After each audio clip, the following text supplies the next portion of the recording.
Hello mga ka-vlog, may tanong ako. Bakit hindi umiiyak ang tisyo? Alam nyo ba? Kasi hindi siya madaling mabasa. Ngi. Okay, baka corny. Pero come on, minsan kailangan din nating tumawa, di ba?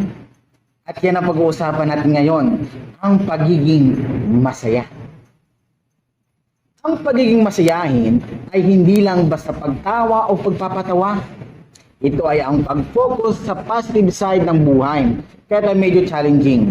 Ang mga masayahin na tao ay parang magnet na dadala nila ang lahat ng tao sa paligid nila sa good vibes. Bakit mahalaga ang pagiging masaya? Kasi mga ka-vlog, kapag masayahin ka, hindi lang ikaw ang magaan ng pakiramdam, kundi pati yung mga tao sa paligid mo. Sabi nga nila, happiness is contagious. Kaya mag-spread tayo ng good vibes, di ba? Paano nga ba maging masayahin? Una, magpasalamat sa maliit o malaking bagay. Mag-focus sa blessings mo. Pangalawa, surround yourself with people who lift you up. At syempre, tumawa kahit corny ang jokes. Ang tawa, instant stress reliever yan. So mga ka-vlog, ang pagiging masaya ay isang choice. Piliin natin araw-araw na mag-focus sa mga magandang bagay sa buhay. Kung nag-enjoy ka sa video na ito at sa joke ko, siyempre.